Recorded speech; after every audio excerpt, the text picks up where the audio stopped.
What's going on YouTube? It's Gana Mo. So with no signs of another stimulus package, President Trump decided to roll up his sleeves, take pen to paper, and write some executive orders himself. So let's see exactly what he did this past week. Now there are major updates this past week regarding your federal student loan forgiveness.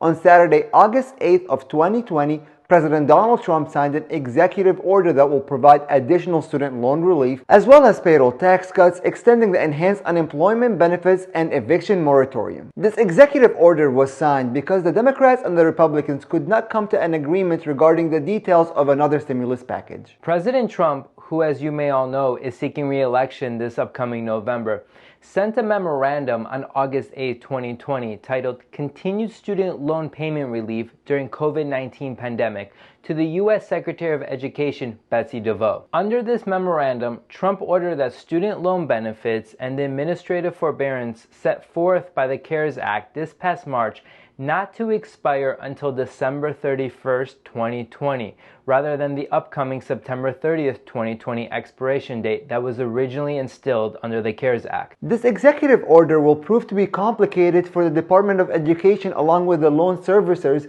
because they were just getting ready to send out notices regarding the expiration of the administrative forbearance period on September 30th. The Department of Education was getting ready to send out those notices as early as this coming week. However, this executive order might just halt that. As a result, more than 35 million people with federal student loans might not have to resume payments until January of 2021. Without the executive order, student loan relief, as mentioned previously, was set to expire on September 30th, 2020. However, with the new extension in place, student loan borrowers may continue to make payments on their federal student loans as they wish during the new administrative forbearance extension. In addition, President Trump stated that many student loan borrowers voluntarily made student loan payments throughout the past 6 months in order to pay off their student loans faster, despite the temporary pause on mandated payments. Higher education experts warned in a surge of delinquencies as well as defaults of payments if the forbearance period under the CARES Act was not extended.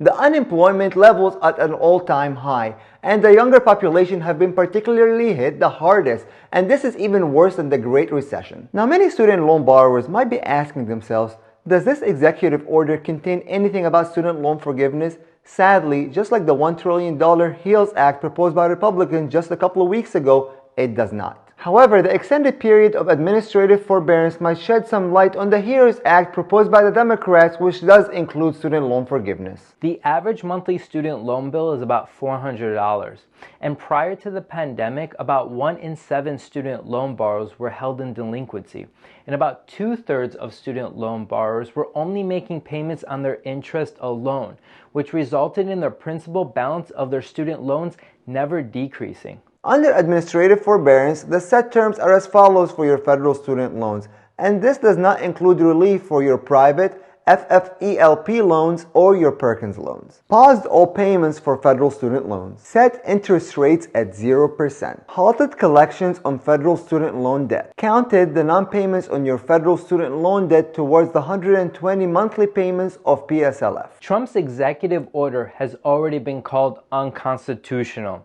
and many higher education experts believe that the president does not have the legal authority to implement a payment pause and an interest waiver for borrowers. However, it is very unlikely for anyone to object the executive order when it comes to student loan relief provisions. The extended payment pause, like the one in the CARES Act, is expected to be automatic. That means you do not have to contact your loan servicer and ask for your payments to be put on hold. During the time period when your payments are on pause, experts say that you should use the extra cash to build up your emergency savings account.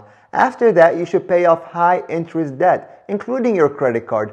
And the average U.S. household has $5,700 worth of credit card debt. But borrowers should always be vigilant to make sure that they monitor the forbearance extension on their student loan accounts and to make sure that their servicers are notating their accounts correctly. You should always make it a point to monitor your student loan servicers online portal to make sure that this executive order was noted correctly. So let's all keep our fingers crossed that Congress comes to some sort of agreement regarding the new stimulus package and some future loan forgiveness. And as always, we're here to keep you updated with all information concerning your student loans.